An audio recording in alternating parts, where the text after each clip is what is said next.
This is breaking news on CBS News Minnesota.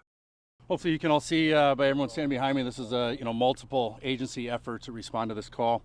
So again, kind of the facts of what happened today. Today at approximately 2:20 p.m. we received a call regarding an unknown medical that immediately turned into a report of shots fired. The location just behind me, 2225 West Orleans Street.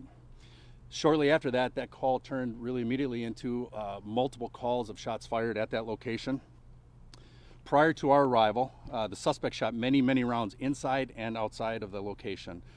He actually hurt several individuals prior to our arrival, and we later learned that the individual had several extended magazines to be utilized in a handgun. And I can tell you, prior to the information that I was getting prior to arrival, was described as somewhat of an active shooter scene. This is what our officers were responding to.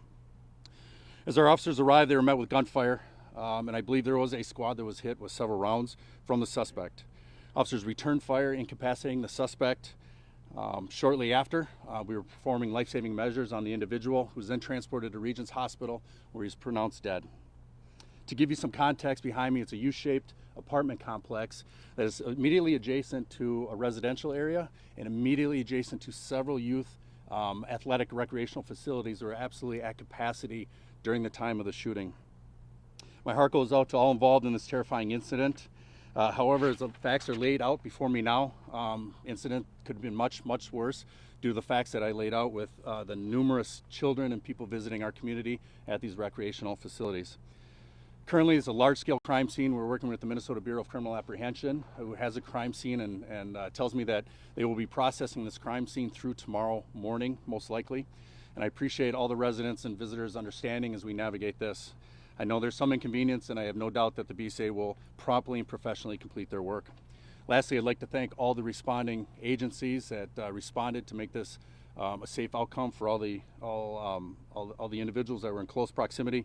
Washington County Sheriff's Office has been greatly helpful, assisting with calls for service as well as assisting with the investigation of this.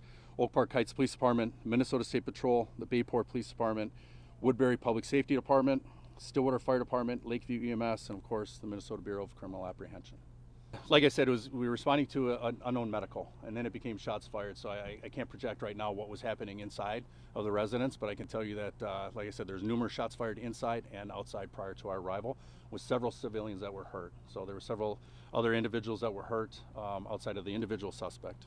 No, I can tell you that I believe there's 2 or 3 other individuals that were hurt, and I can't give any other specifics on those injuries. Okay. But we don't have, again, the specifics right now. That's still under investigation, so we're looking at what exactly transpired inside the residence prior to our arrival. And if I can just reinforce, as I'm arriving on scene, trying to get information, this was described to me as an active shooter situation. Many rounds fired before our arrival, and definitely a scary situation for the first responders and those that are around. Like I said, there were hundreds and hundreds of families and children within very close proximity, and I'm talking a block and a half of this incident. So very proud of the response of the first responders today.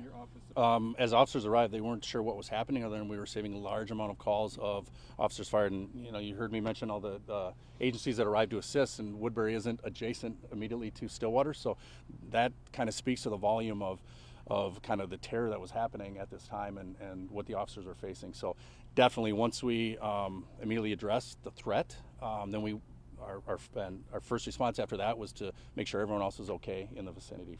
So you had guys going door to door, door to door to several businesses that were surrounding the area as well. Any onlookers, anyone that was around, make sure everyone was okay. Now I'm a parent. I'm a resident, and it's very scary.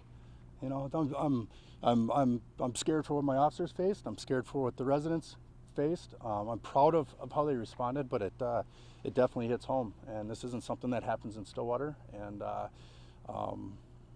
so the officers did what they needed to do today, and I'm very proud of them. And I'm proud that it was as isolated as it was, and it didn't get as bad as it could have. Keep watching CBS News Minnesota for continuing coverage.